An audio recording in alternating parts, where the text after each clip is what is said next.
the charter school sector. The votes are in. Charter school teachers decide whether to authorize a walkout in what would be a historic strike. He's one of the best negotiators on earth. He can negotiate so well that you might never get a deal. Those who know Governor Bruce Rauner best describe him as stubborn and smart. That just shows you the failures of our educational system, okay, which is trying to make everyone feel good. And controversial professor and author Camille Paglia on her latest book, Provocations. All that and more next on Chicago Tonight.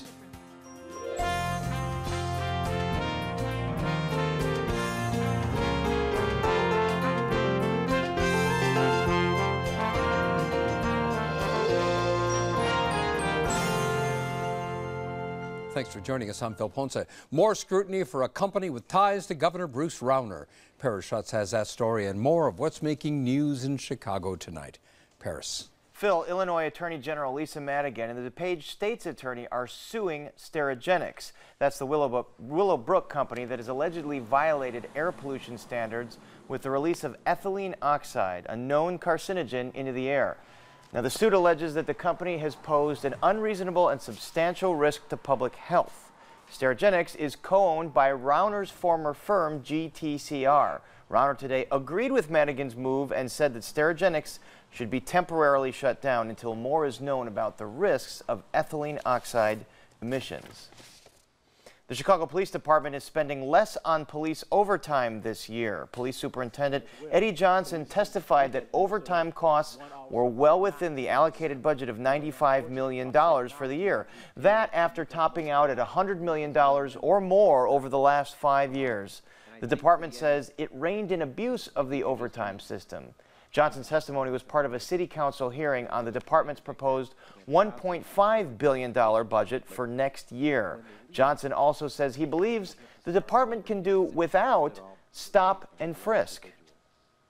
In some of these communities, just because you see a black kid with dreadlocks and a white t-shirt and pants down to his hips doesn't necessarily mean he's a gang member. What it means sometimes is that they're trying to get from point A to point B, and they're trying to fit in so they don't get harassed by that particular section of society. So, no, I don't think that we need stop and frisk in Chicago. I think we're pointed in the right direction, and we'll keep on down that path. Meanwhile, that budget hearing was cut short when Johnson received word that an officer was at Swedish Covenant Hospital due to a gunshot wound. The department later revealed that it was self-inflicted wound to the leg after an accidental discharge, and they expect that the officer will be fine. All indications are that it's a non-life-threatening injury, so we are glad that the officer will be okay and should return to full duty. Local public and university officials hope it'll be a quantum leap for a burgeoning new technology in Chicago. Today, Mayor Emanuel and officials from the University of Illinois and the University of Chicago announced a new hub for research in the emerging field of quantum technology. Fermilab and the Argonne National Laboratory will also partner in this new initiative that pledges to bring together more than 100 scientists and engineers. It'll be based at the U of C's Institute for Molecular Engineering. The fact is we don't know where all this is going. And the only thing that will stop us is our imagination. And when you look at where quantum physics is, engineering, computing going, the fact is it's going to be centered right here in the city of Chicago. And now a quantum leap to the weather. Showers expected tonight with a low around 46. Then tomorrow it should be partly sunny with a high around 58. And don't forget, you can get Chicago Tonight streamed on Facebook, YouTube, and our website, WTTW.com/news. And you can also watch via podcast and the PBS video app. Now, Phil, back to you. Thank you, Paris. Several hundred Chicago charter school teachers say they're willing to walk off the job if they can't reach a contract agreement with their charter operator, Acero. The Chicago Alliance of Charter Teachers and Staff, or SHI-ACTS, is the union that represents those teachers and just announced the results of a strike authorization vote an hour ago.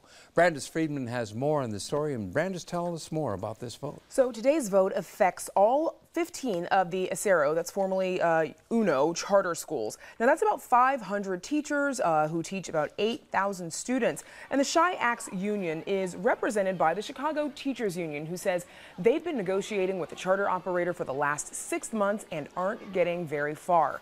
Now, just in the last hour, as you said, Phil, they announced the results of that vote. We had 96% member turnout, and of that 96%, 98% have authorized our bargaining team to abolish it. Now, this is just an authorization vote. The union says they haven't reached the point yet of setting a strike date, but they will if they feel that negotiations have fallen apart completely. Now, one of their biggest grievances is pay. The union calls charter operators bloated bureaucracies that spend most of their district funding on management. There's successive layers of bureaucracy and management, which doesn't wind up funding the things that we need in the classrooms, things like special education services, things like art, music education, the basic things which parents expect when they send their kids to school every day. Now, to compare just the Acero contract to the CTU contract, a first-year Acero teacher earns just over $50,000 to about $51,000 this year, compared to $56,000 for a CTU first-year teacher, both working about the same number of days. But a first-year CTU teacher with a master's earns $60,000. Now, that's called that increase is called a lane, and with every degree or certification, the base salary increases a bit more. Axe says Acero teachers only receive a $2,000 base pay increase for masters, and they eventually max out at $100,000 a year. So there's a complaint that they don't have lanes for those teachers. Whereas CTU teachers who keep advancing their education can keep earning more on top of their base pay, eventually after some time earning beyond six figures annually. And the union argues that because charter schools receive more, their teachers should be receiving commensurate pay. So, Brandis, how are the charter operators responding to this move, this vote? So in a statement late this afternoon, right after the vote results were announced, we did hear from Acero Schools, and they say, quote, "We are very disappointed that the UEJ, and that stands for United Educators for Justice, that's how the union sometimes refers to itself, would vote to authorize a strike. It is unfair to parents and students to threaten to disrupt classes when Acero Schools is more than willing to continue negotiations and work with the federal mediator brought in this weekend," end quote. Now, the Illinois Network of Charter Schools, or INCS, is a nonprofit that advocates for charters in the state, and they've been critical of the Chicago Teachers Union for representing charter teachers because the union has been so critical of the existence of charters themselves. Director Andrew Broy thinks the union is trying to make a political issue out of charter schools versus district-run schools, but he does agree that charter teachers should earn a better salary, but thinks negotiating it into the teacher contract this way by using a strike is the wrong way to achieve that goal. But the way you solve that is by making sure charter schools get access to equal operational funding and facilities funding.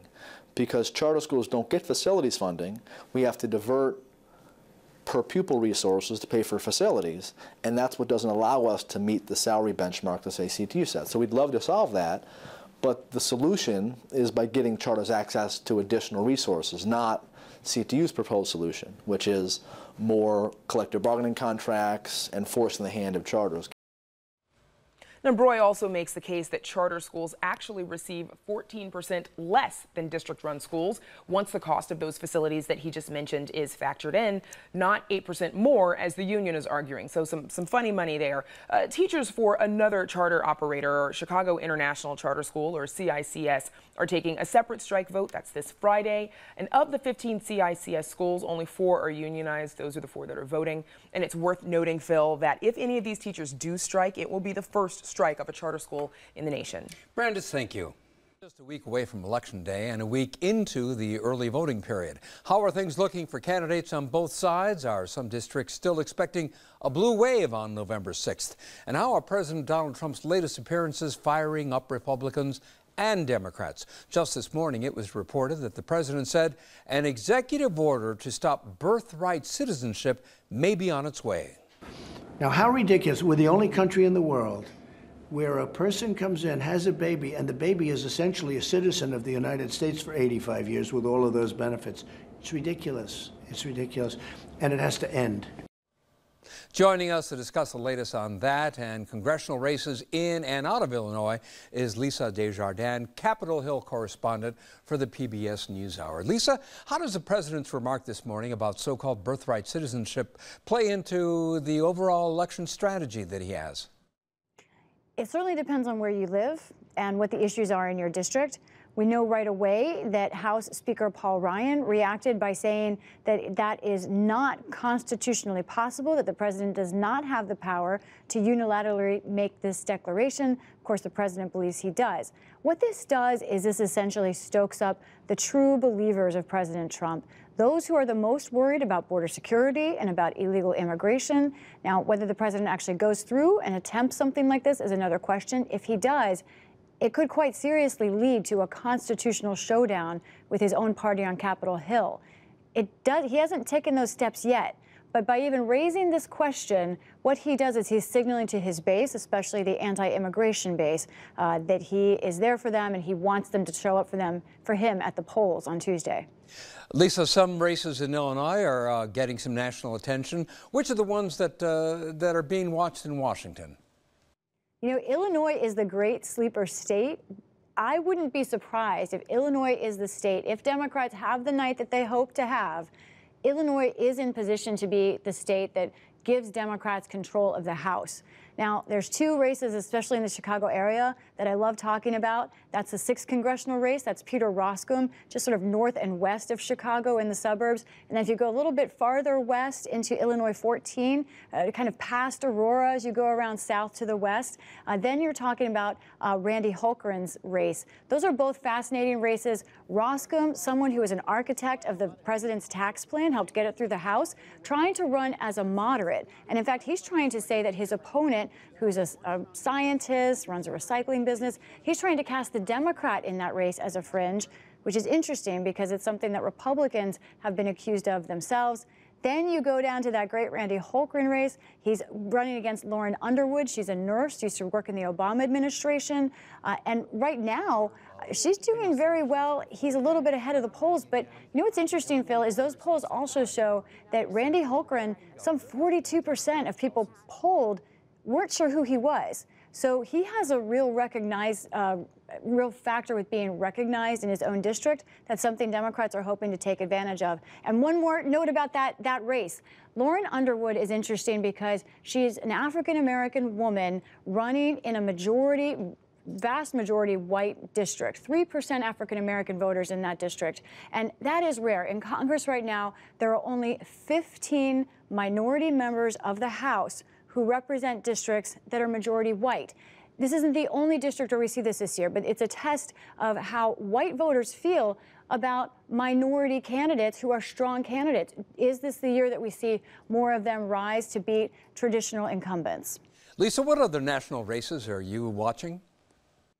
I think Florida is a very key state. Right now we have 6 House races that are toss-ups or very close and competitive, and we have sort of like a really lightning strike of a governor's race between an unabashed progressive Democrat in Andrew Gillum, who's running for governor, against an unabashed Trump supporter and conservative Ron DeSantis. Most of the competitive races in this country, the ones that we just talked about, the candidates are trying to be more in the middle. They're not talking about President Trump as much.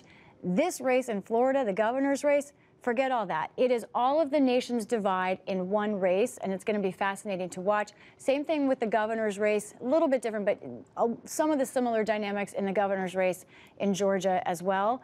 I think Pennsylvania is interesting, New Jersey, Minnesota, Texas. It's going to be a fascinating night. What is the latest on Texas between Ted Cruz and Beto O'Rourke? The latest polling there indicates that O'Rourke has peaked, that he peaked actually before now. However, he still has a lot of money in the bank. He's been spending it, and it all is going to come down to turnout in that state. Hard to say. I know Democrats are still hoping for it, but I think Democrats I talk to do see it as more of a long shot potential, but not something that is at all guaranteed. It would be a very, very big night for Democrats if they win in Texas. That would have been true in any year, but I think the numbers are moving away from Beto O'Rourke right now. Of course, we still have a week and a half. We have a president who is again in the headlines, and whether that moves his base or whether that moves Democrats who feel he is in the wrong more is to be determined. And as far as the so-called caravan of migrants heading towards the U.S.-Mexico border, the potential impact of that on the election? Well, it's still, of course, many weeks, or at least a few weeks, until that caravan could possibly reach the United States. But the president does seem to want to signal to his base that he is as adamantly opposed to immigration, and not just illegal immigration, but most immigration, because many of these people in the caravan say they would be asylum seekers, which is a legal process. They are allowed to go through that process. But he's seriously signaling to Republicans to try and get out, not to vote for whichever senator or congressman is on the ballot, but to vote for him. He is trying to make this a referendum on him and his immigration policies. Democrats are hoping that backfires, but we'll have to see. That Trump base, many of them are very fired up about his policies. We'll just see how Democrats respond. Lisa Desjardins, thank you so much for the update. We very much appreciate it. Always a pleasure, Phil. Thank you. Side look at the life of Governor Bruce Rauner.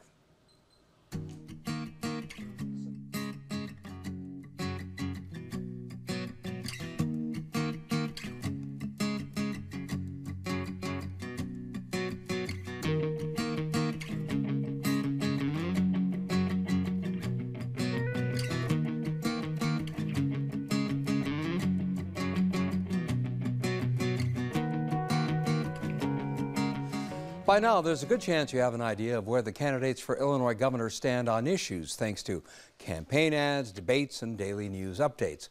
What you may not know is who the leading contenders really are as people. What makes them tick, and what impact does that have on their management styles and their political views? Chicago Tonight explores those questions in 2 documentaries about the candidates, which we recently premiered. Tonight, another look at Amanda Vinicki's profile of the incumbent Republican Bruce Rauner. Illinois is our home. Right now, our home is hurting. But home and family are worth sacrificing for, worth fighting for. On January 12, 2015, Illinois' 42nd governor was sworn into office. Bruce Vincent Rauner, a wealthy businessman so fed up with Springfield, he left the world of private equity to radically remake state government. Bruce came into office wanting to make some major change to try to save our state. Central to that mission, curbing the power of unions and of the Illinois House Speaker. It's just like the mafia. It's a mafia protection racket. A political neophyte, Rauner came into office with total confidence. I've been successful at everything I've ever done, and I'm a leader. Whatever it is that gave him that ambition to say, I'm not going to back down, I don't care who Mike Madigan is, that is a once-in-a-generation thing. The unabashedly stubborn Illinois native made a fortune by being tough. I am a workaholic, and I love to work, I love to fight, and I love to win. Still, those closest to him say he's a nature-loving introvert who's loyal, a caretaker, a teddy bear. He's like this cool outdoorsy guy, but he's also incredibly smart and super nerdy. I trust him with my life. I trust him with my kids' life. He spent most of his first term presiding over gridlock-induced chaos like nothing this state, or any state, has experienced in modern times. It's time to do his job, and it's time to get the budget done, and it's time to end this crisis. Rauner found, especially in Illinois politics, change doesn't come easily. Serving as your governor is an honor. It's also the hardest thing I've ever done. He's now beseeching Illinois voters to give him another chance.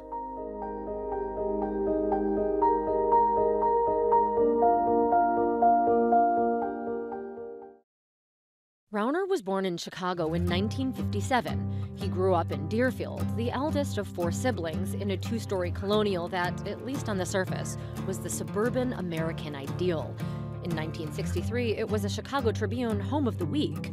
Homemaker Ann Erickson Rauner reportedly enjoyed experimenting with recipes for her children and husband, Vincent, a lawyer who became a vice president at Motorola.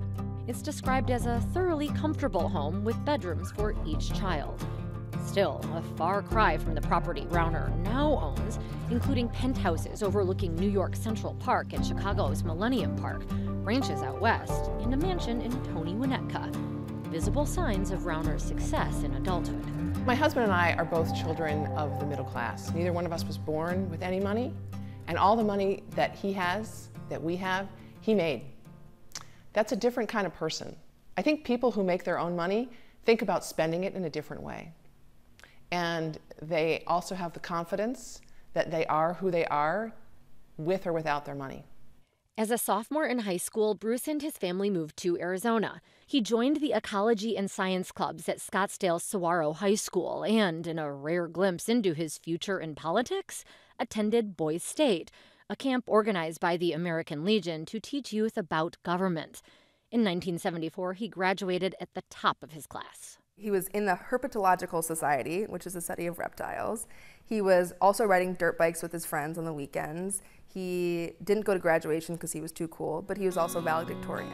But his seemingly comfortable upbringing belies a truth Rauner doesn't talk about in public.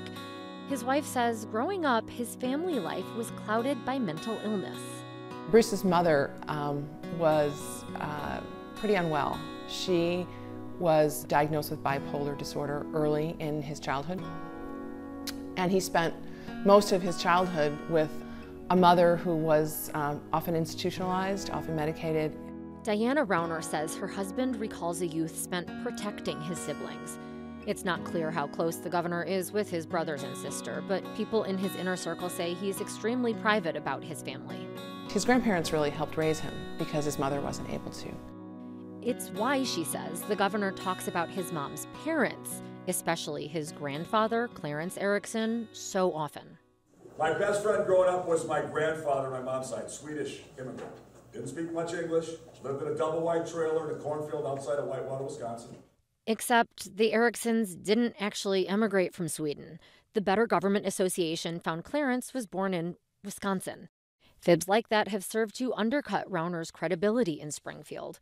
Nevertheless, it's clear Rauner's maternal grandfather and the work ethic he fostered in a young Bruce had a profound effect on the man he is today. That work ethic helped take Rauner to Dartmouth. His Midwestern roots helped him bond with freshman-year roommate Dave Casper.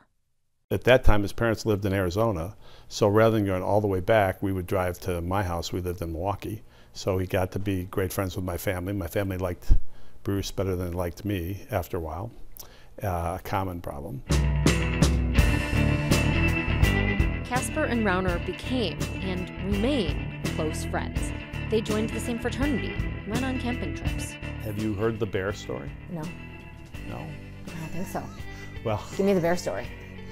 One of the many camping trips that a bunch of us took, Bruce had a pretty tough encounter with a bear. The doors were open, the bear showed up. All of everybody else was kind of disappeared at the time, and for about a half an hour, the bear and Bruce played chess around the car. And he would go this way, he would go that way. I wish we had the movie. Casper says Rauner was a joker, but it was evident he was the smartest of their crew. His gears were always turning. And Casper says Rauner was always working, including his dining hall job. His specialty was making German toast, which was French toast with all kinds of butter and lard, stuff that you shouldn't eat. So most of our friends would go in early because that was the one thing that they would ration out. And Bruce was not only the cook, but he was also early in the morning, he would be the server. So he would load me up, load everybody up. At Dartmouth, Rauner didn't just find lifelong friends, he found his life's passion. When I came to Dartmouth College, I was going to major in biochemistry, and I was going to discover a cure for cancer, make no small plans. And I took a macroeconomics class here first, and that intrigued me, and then I took a class in money and banking, and I thought, this is what the world's about. This is what drives everything and makes the world go round. I got to get into this. So I dropped all that scientific stuff and went into the economic world, for better or worse. He learned from Milton Friedman, who also thought that public unions had too much power. Why are they so strong? Because the people who arrange employment with them are not the people who pay their salaries. It's the taxpayers who pay the salaries of the people, but it's the officials who make the deals with the unions.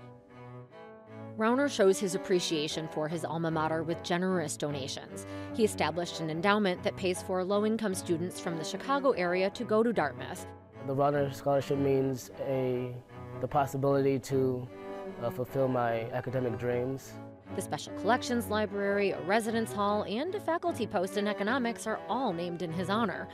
In March, the Rauners donated their collection of The Godfather author Mario Puzo's papers to the library. It's true. I have a lot of friends in politics. After Dartmouth, it was Harvard Business School, marriage, and moving back to Chicago, where he began his career in private equity at the firm that would later bear his name. Rauner married his first wife, Beth Conker, in 1980, and by decade's end, they had 3 kids. In 1993, when Rauner was 36, they divorced. The settlement outlined shared custody of the children. Beth, who in court filings accused her husband of an affair, got a $7 million payout. Bruce made a point to keep what appear to be sentimental items, Swedish candlesticks, a bronze elk head, and a clock. Rauner met his current wife, Diana, at work a few years earlier. She'd moved to Chicago after Yale and Stanford to work for the firm then known as Golder Toma Cressy. I remember when I fell in love with him. So back in the day, when I worked in finance, there weren't a lot of women in finance. There were a lot of macho guys in finance. And they used to like to go on ski trips where it was pretty competitive, who could ski the fastest, who could ski the most and the hardest terrain. And I wasn't really all that good a skier. I'm a good athlete, but I was not really much of a skier. And so I was trying to keep up because, you know, the last thing a woman wants to do if she's the only woman in a firm is be not able to keep up. So we used to have corporate ski trips, and Bruce would always ski behind me so that he would be there to pick me up if I fell. They married in 1994 and had 3 children. They made their home on the North Shore. Bruce is the early riser who takes out Golden Lab Stella in the morning, but Diana says he's toast by 9:30 at night, so she does the evening walk. The Rauners are close friends with their longtime neighbors, who he likes to rouse by revving up his Harley for early morning rides. And they say he's there to help out, even when it's a little bit embarrassing. One night, my husband gets into bed, and something is flying in our room. And he realizes it's a bat. Well, he is the head under the covers, screaming at me. Get Bruce! Get Bruce! There's a bat in our room. He doesn't leave the bed. He has his head under the covers. I call over. Bruce comes over. He grabs a pool, one of the long pool nets, gets the bat, and walks out. Rauner was raised Episcopalian. He and Diana observe Jewish holidays, her faith. The family often celebrates with the Kahnweilers. The Rauner kids range in age from 34 to 20 and are starting to have families of their own. The governor became a grandfather in April. We are very close.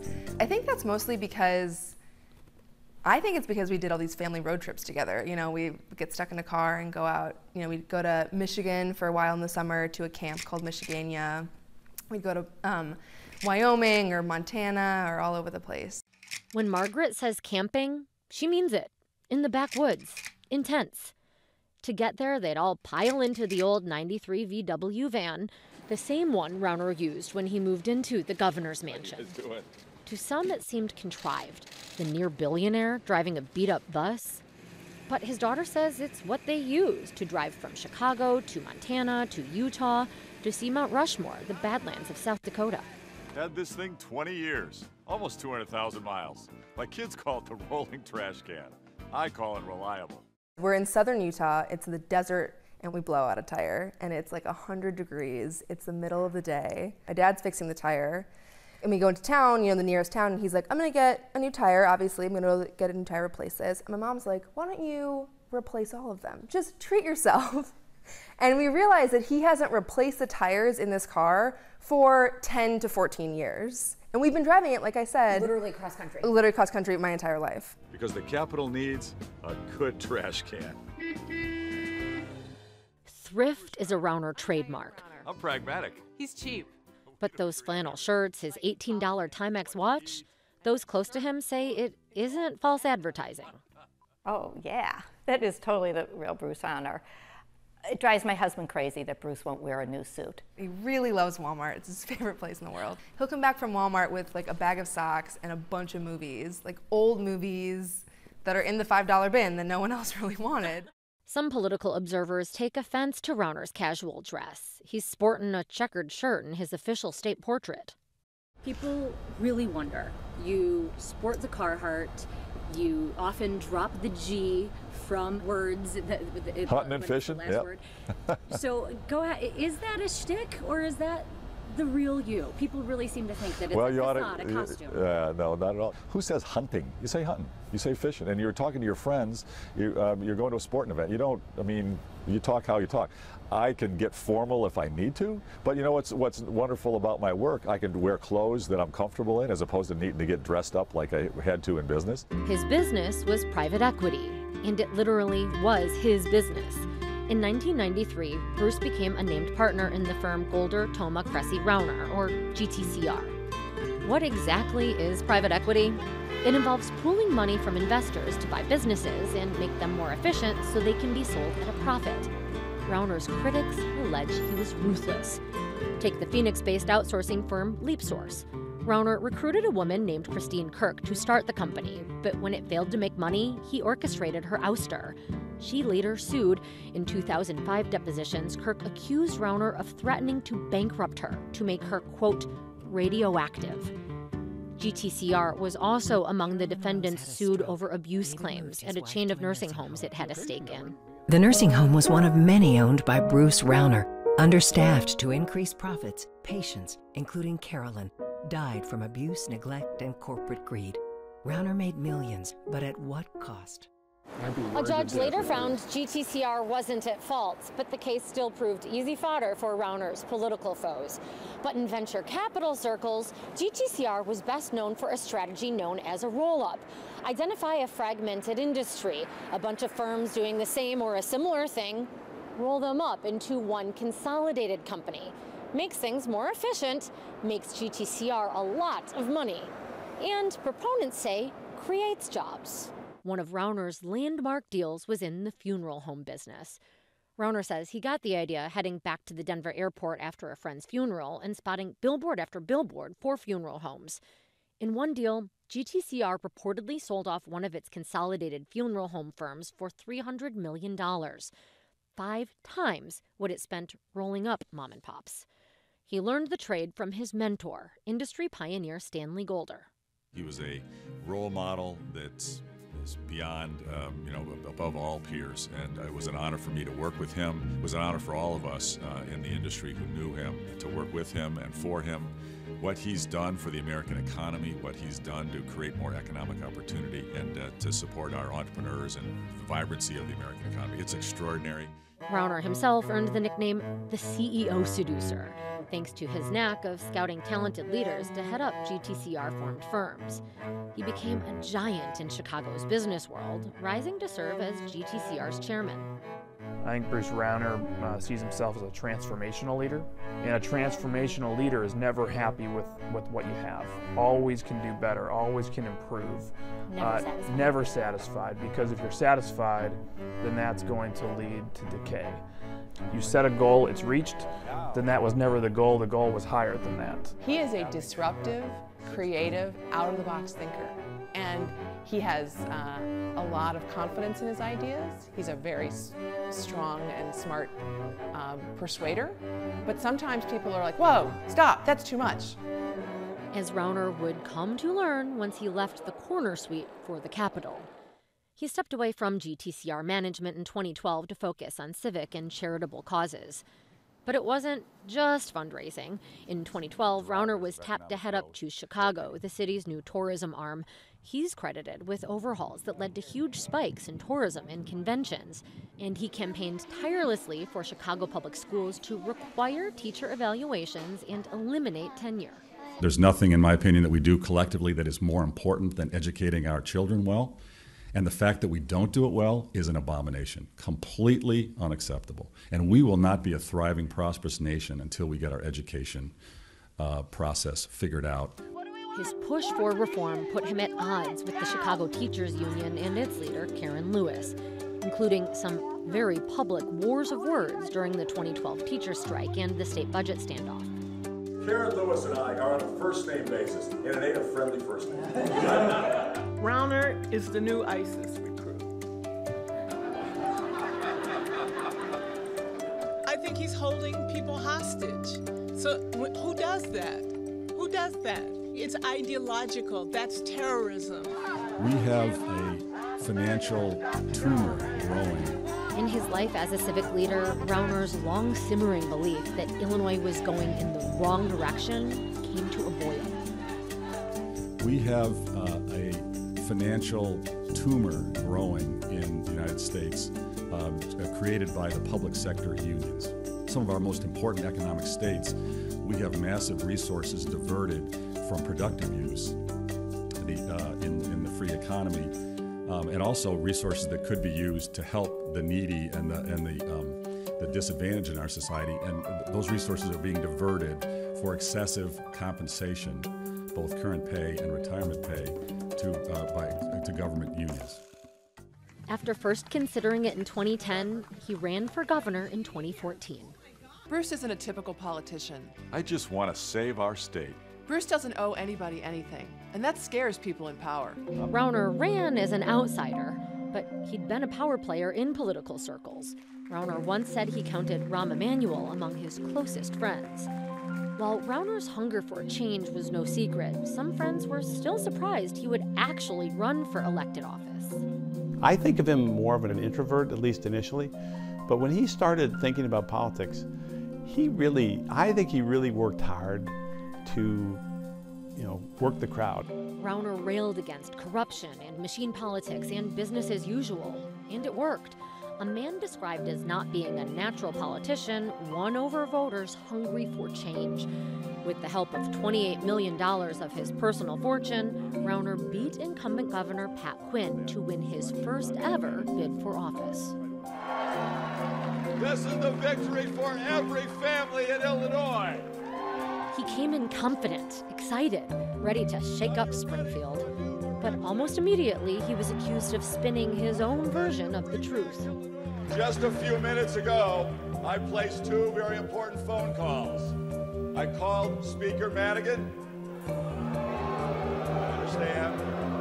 I called President Cullerton. And I said to them, this is an opportunity for us to work together. He hadn't talked to them. He'd only left messages. Might seem insignificant, but it made for a rocky start, and his anti-union sentiments nearly immediately caused him problems. His animus toward Michael Madigan in particular, and politicians in general, bred tension with the Democrats who controlled the General Assembly. And in fighting Madigan, he took on someone every bit as stubborn as he is, a man who will not be moved off message. My pledge to the governor is to work professionally and cooperatively and professionally. I have my favorite little speech. I want you to listen very closely. Cooperatively and professionally. Haven't fallen off track yet. Their historic standoff left Illinois without a budget for 736 days. 2, 4, 6, 8, we just want to graduate!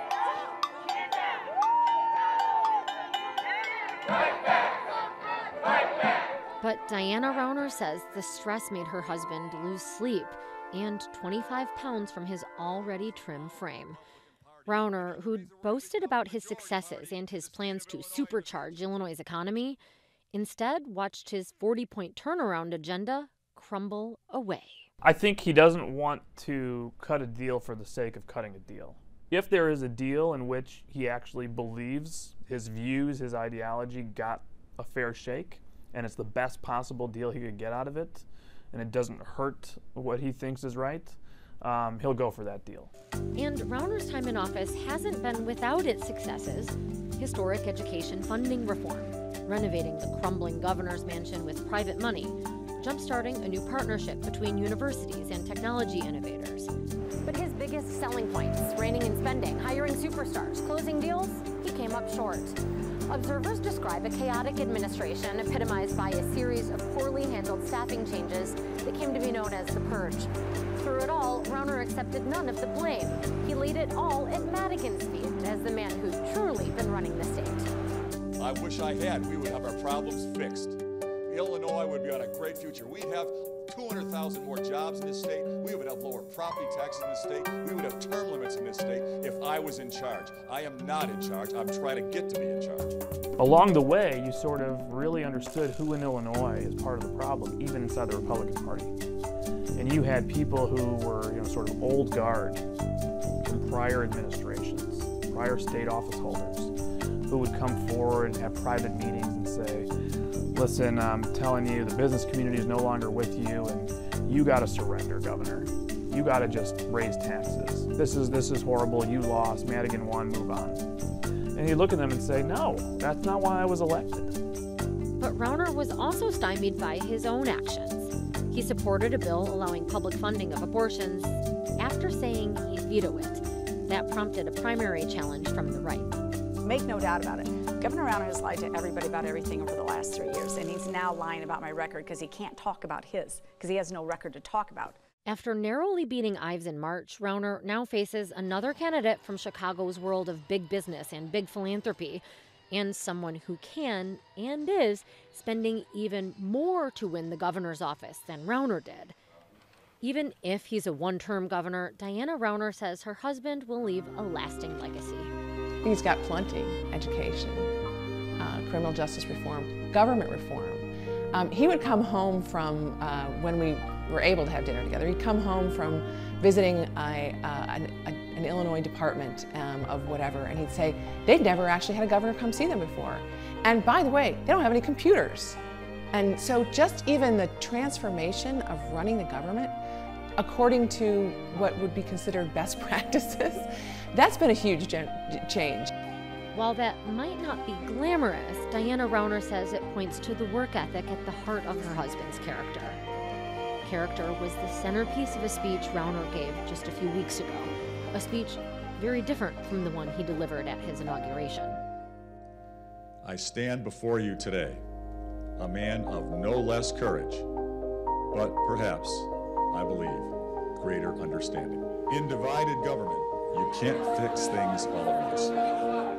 You have to be willing to accept incremental improvements. You can't sacrifice progress for the sake of winning an argument. I have learned from my years on the job.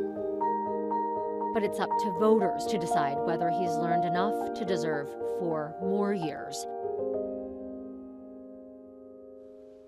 As you saw in the documentary, Rauner loves riding his Harley, but he recently lost his endorsement from the motorcycle rights group Abate over a new state initiative to test driverless cars. Rauner, as you know, faces Democratic nominee J.B. Pritzker. He'll be the focus of tomorrow night's biography from Paris Schutz.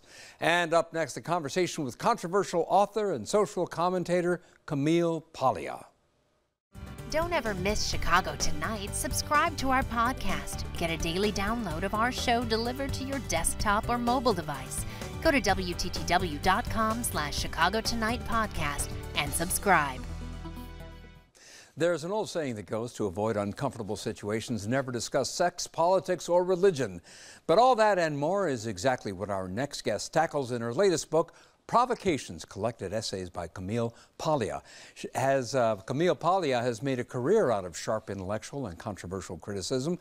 The author, professor, and libertarian calls herself a pro-sex, pro-pornography, pro-prostitution feminist. And Camille Paglia joins us now. She is professor of humanities and media studies at the University of the Arts in Philadelphia. Paglia is in town for an event at the Chicago Humanities Festival tonight. And Camille Paglia, thank you so much for joining us. Thank you for the invitation. You're quoted as saying that, quote, my mission is to be absolutely as painful as possible in every situation. So let's use that as a starting point. Do you consider yourself a provocateur? Well, yes, because I've been fighting against political correctness for decades now. I think that this book, Provocations, collects how often I was ahead of the curve and warning the culture that we're heading down a very bad path with this PC, which is in all kinds of levels of school, from public education to college. Before we get into some of those subjects, there was something about you I learned a lot of getting ready for this interview, for this conversation. There's something to do with an exploding outhouse.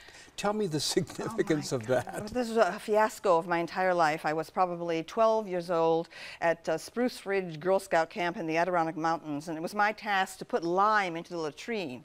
And I misread what the label said. I thought it said half a package, but it said half a cup. Okay, so I poured in a half of a big bag of lime. It exploded on contact with the methane in the outhouse, and I was blown backwards onto my back. Clouds of brown smoke went up for, it must have been a half hour. I was humiliated. And but you say that's been a metaphor for you. Yes. In what sense? Well, no matter what I say, things explode. Well, well, you say things explode. It sounds like it was much worse, much worse than that. You've been on the record for nearly 3 decades against so-called hate crimes.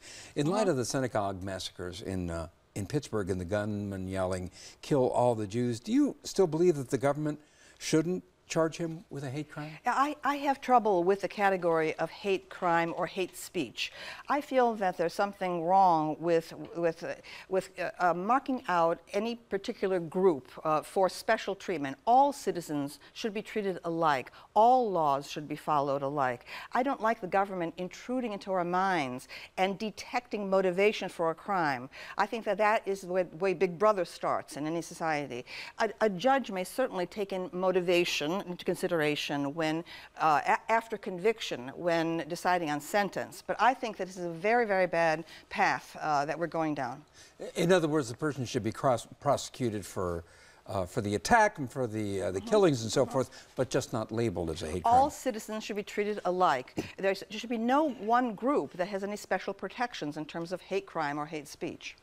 You wrote in 1991, and according to something else I read, you reaffirmed this, that, quote, "A girl who lets herself get dead drunk at a fraternity party is a fool. A girl who goes upstairs alone with her brother at a fraternity party is an idiot." When Dr. Christine Ford testified at the Brett Kavanaugh hearing, what was your reaction to that in light of what you said? Well, I'm delighted that sexual abuse is now being treated seriously. I lobbied for adoption of sexual harassment guidelines at my university back in the 1980s. However, I'm sorry, I was skeptical as a teacher of 47 years about Christine Ford's testimony. I found, we could go on for an hour, I could list the problems I have with it. I don't like a situation in any society where we have, where someone thinks they have the right to suddenly pop up 10 years, 20 years, 30 years down the road to lodge a complaint against a man when there is no corroborating evidence, whatever. So I think that that also, even though it's in seems to be in terms of a good cause, that is for us to sensitize ourselves to sexual abuse everywhere, I think that this is a bad precedent. Although, just for the record, one would argue that there was never really the attempt, a sincere attempt on the part of the FBI, because of directives from the White House, to fully explore whether or not there was corroborating evidence. But let's not park there. Right.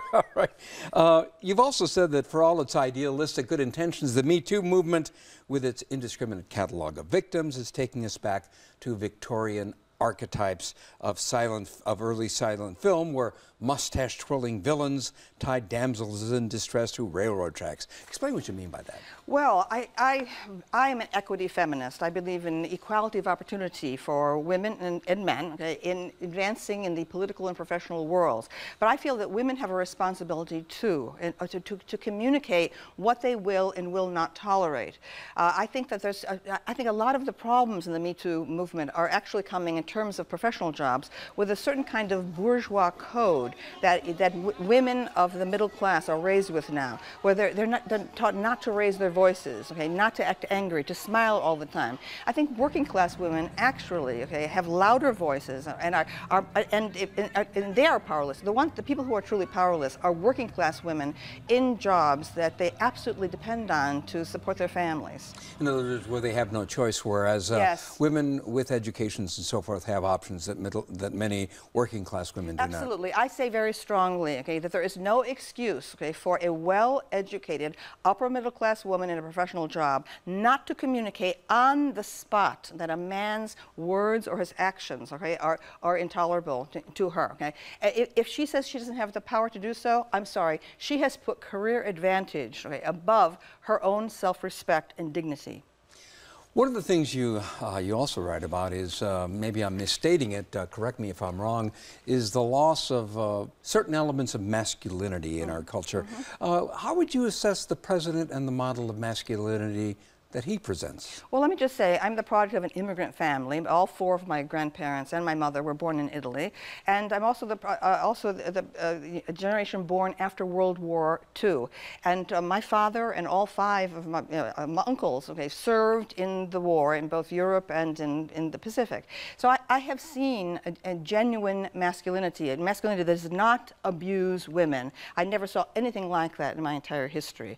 So I feel that this denigration of masculinity, the defining of it as inherently toxic, is an absolute poison that's everywhere in the culture. Now, as for Trump, I'm a Democrat. I voted for Bernie Sanders and so on. But Provocations, my new book, contains all my warnings to the Democrats, my own party, decade after decade that they ignored. One cannot look to Trump, and see him as the center of all evil. You have to look to what were the Democrats doing, all this time, my party, ignoring problems in the culture that led now to the arrival of a big talking, macho man, right? What effect has PC had on the culture?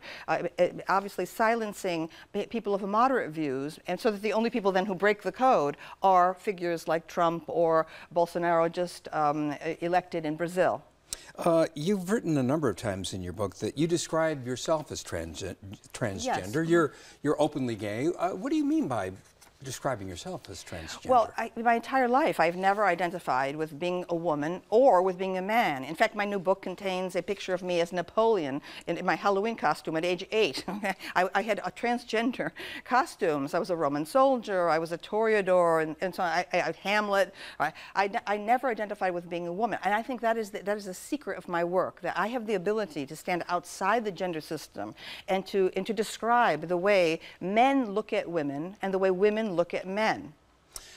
You have taught for many years, and you've said that this generation isn't prepared for college and is over-coddled. What do you mean?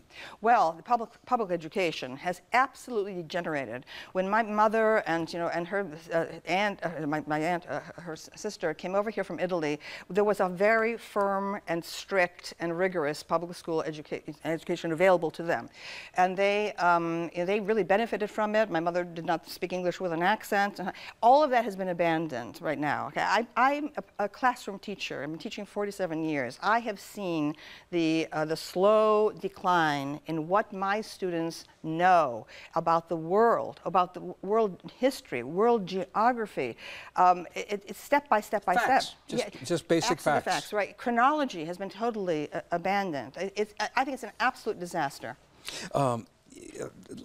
As I mentioned, you identify as gay, and you say you've had romantic relationships with women, but said, I don't get along with lesbians at all. They don't like me, and I don't like them. What do you mean? I think it's interesting that it's often the women who I've been with and had relationships with have been women who have dated men and have really no problem with men, so they don't have any anti-male attitudes. I think that lesbians per se, ones who have had no bisexual experience, tend to be rather anti-male, and what they're picking up in me, I think, is my maleness. So they don't like me because I'm like a teenage boy, I think.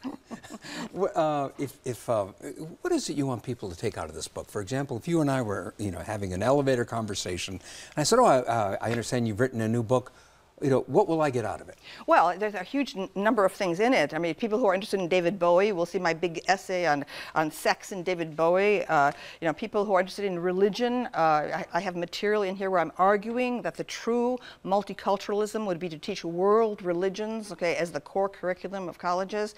What I offer, even though I'm a Democrat, I am able to see across the partisan lines and to acknowledge what is solid and good in the conservative position. So what you're getting is this freedom from narrow little lines that everyone is trapped in right now. Everyone is practically sick with toxic politics right now. I'm saying that you as a person are much bigger than the political party that you belong to, and that there's a whole universe out there that you can study and take into yourself. Camille Paglia, thank you so much for joining us. We appreciate it. Thank you. Pleasure to meet you. Again, the book is Provocations, Collected Essays by Camille Paglia. You can read an excerpt on our website. And back to wrap things up right after this. This evening's presentation of Chicago Tonight is made possible in part by ComEd, powering lives.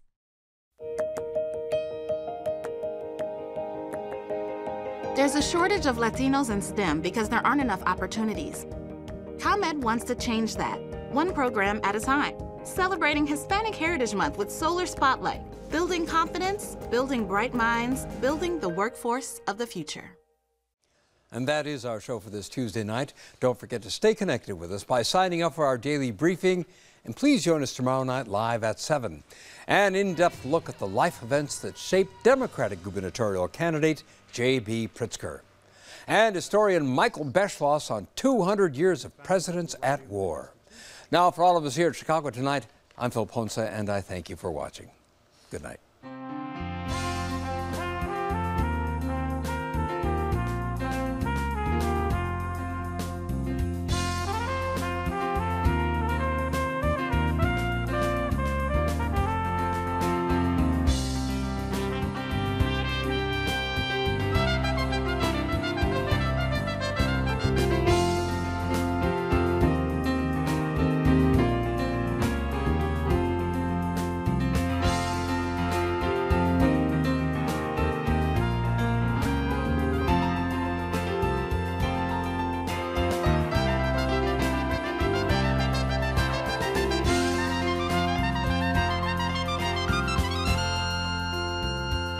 Closed captioning for this program is brought to you by Robert A. Clifford and Clifford Law Offices, serving Chicago as a personal injury law firm since 1984.